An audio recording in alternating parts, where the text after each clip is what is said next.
I want you to think about your research that you've done on this project, and I want you to think whether you've really researched the topic in depth and how complex is your research. In the past, we've talked about the Sandra Kaplan icons that help us take our research deeper and really think more about it. So what I want to do on this really short video is remind you of some of these icons. The first thing that you need to think about is you need to think about the language of the discipline. What words are specific to the field that you're studying? Here's an example of the language of the discipline for if you were studying the gold rush. One of the words would be Argonaut. It's a person who searches, a person in search of gold. I can't even pronounce that word. Alcalde. The mayor or judge of a town. I don't even know that word. I've never heard it before. Boomtown, claim jumping, cradle, coyote hole. What's that? A vertical shaft dug in loose dirt or gravel in the diggings. Diggins, dry diggins, dust, El Dorado. These are words that are specific to the study of the gold rush. These are not words that we use every day. It's just things that they use in this study. So when you're looking for words that are specific to your study, if you were studying the sun, the word wouldn't be hot. That's not a word specific to your study. But a word may be solar storm or solar panels. Those are words that relate specifically to the sun. So look to see if you have the language of the discipline built into your research when you're teaching people about it. Use those words and teach them about the words.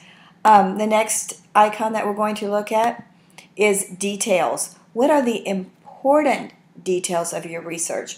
I know you've done lots of research, found lots of details, but what are the most important things that make the big difference? Here's an example of a picture. When we look at the details of this picture, you ask yourself, what are the most important parts? What did this picture come from? Just noticing those details. Patterns. What in your study keeps repeating itself? There's tremendous amount of patterns in the study of war when you're studying World War II. Patterns in settling. I know that somebody's doing the early colonies. Patterns in settling. Patterns in studying different ocean creatures. I know somebody's doing octopus.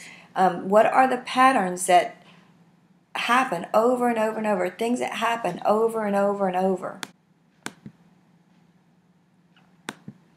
The next thing that we're going to look at are rules. What rules are specific to your field of study?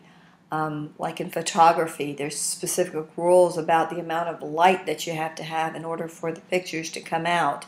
There's rules according to how long the film has to be processed if you're going through a processing system.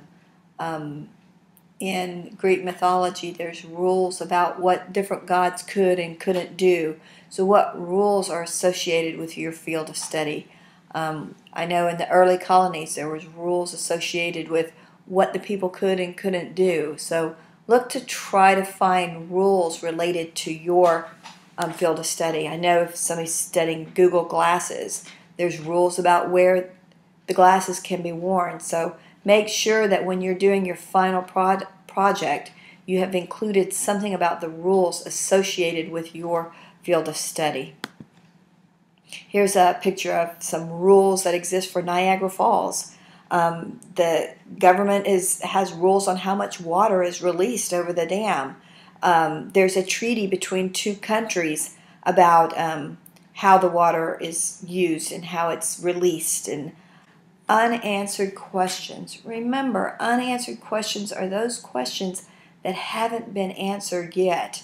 I was reading an article about the Great Depression, and it really made me think about what would have been different had we not had the Great Depression. It makes me wonder, would we have ever actually entered World War II?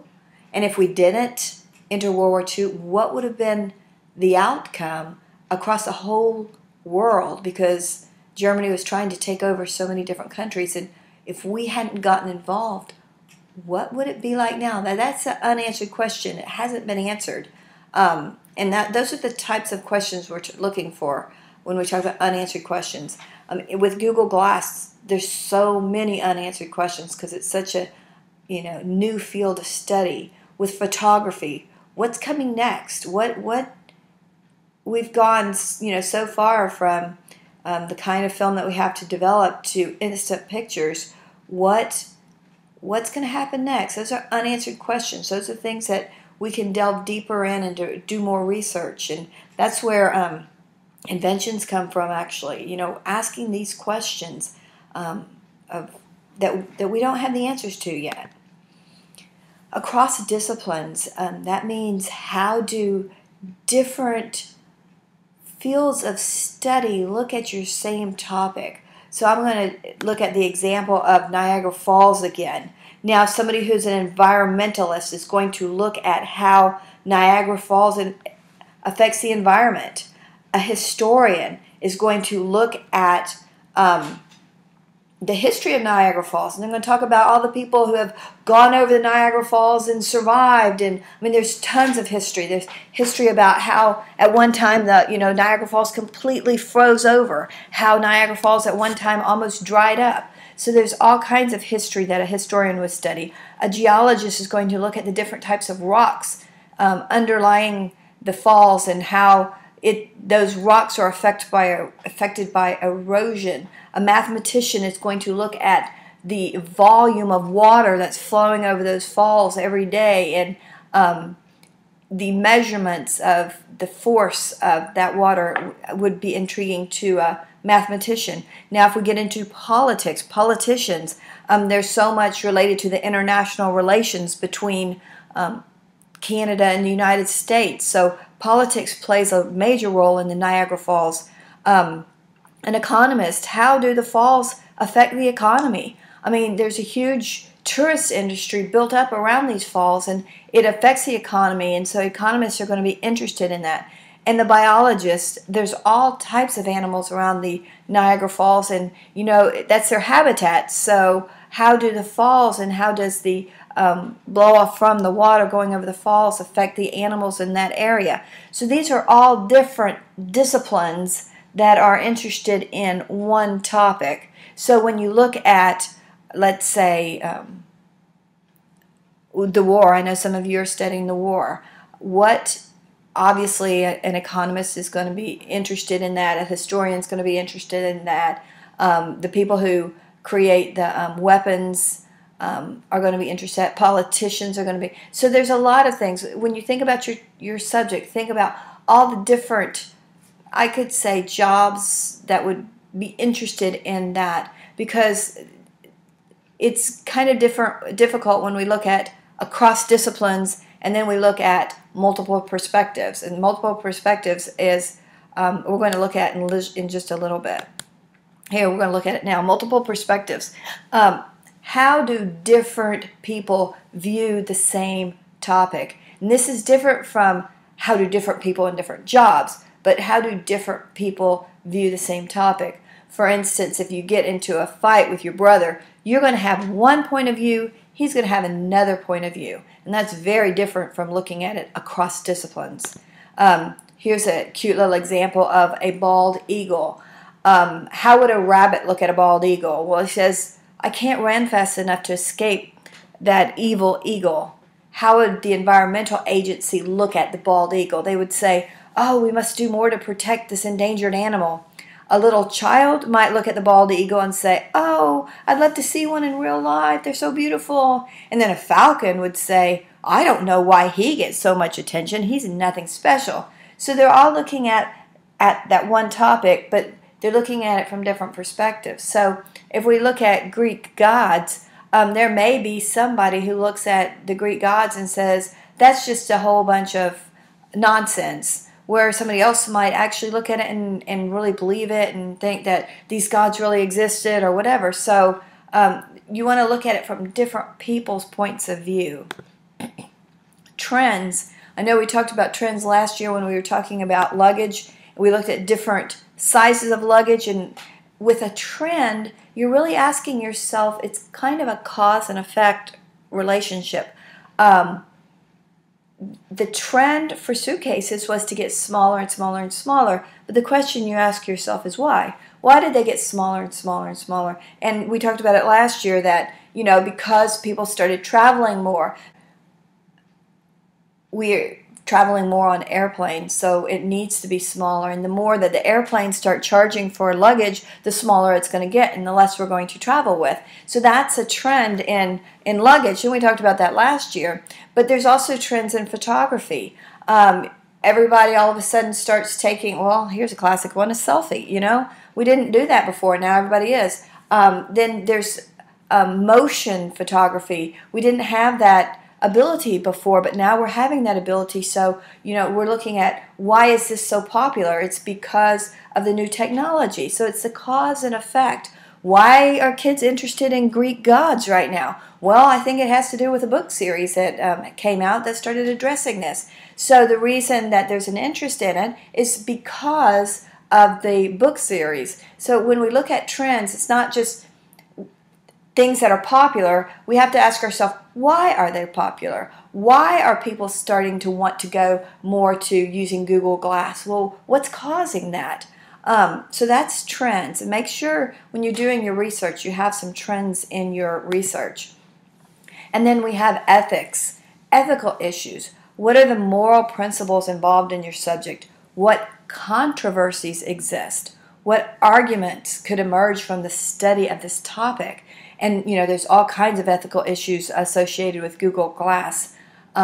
There's also ethical issues, with related to the study of the Greek gods. I know Venus is a god that, we couldn't even go on to the internet to find pictures because they were not appropriate. So these are ethical issues. When you study about war, was it right for Hitler to do what he did? Was it right for people to lie to protect the Jews at that time? Is it ethical to even go to war? There's some people that don't believe you should ever fight or you should ever kill anybody. That's just wrong. So these are your ethical issues that you're looking at when you're studying your topic. And you ask yourself, what kind of ethical issues would arise if I was studying an octopus? Well, if you think about it, is it ethical to take an octopus and put him in a zoo to study?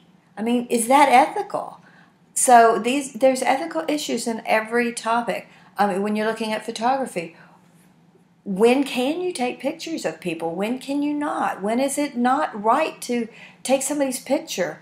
So there's all kinds of ethical issues in everything that we study. Now, when you're looking at your topic, how has your topic changed over time? Somebody studying octopus or somebody studying the puppy dogs that somebody's studying, you might say, well, they haven't changed. Well, the dogs clearly have changed. They've bred them to be a certain size and a certain, for certain purposes. So what you want to do is you really want to examine how has the breeding of the dogs changed over time to make them different. With an octopus, what do we know more about them than we did before? Like I was watching a show on octopus and the different things that they can do, and it's amazing. But we didn't always know that. We did not always know their intelligence. So what we know about octopus have changed over time. The octopus itself, I don't know if it's changed over time. That would be something that you would need to investigate. But the feelings about war, how have they changed over time? Let's see. Of course, it's easy to look at photography. It's changed over time, and that's an easy one. Some of them are easy, some of them are a little bit harder. But think about your topic. What was it like before? What is it like now? What will it be like in the future? Look at the change over time. So what I want to really emphasize is that you really do look at some of these icons and include them in your research as you're creating your computer projects or whatever. Make sure that I can see that you have done thorough research on your topic.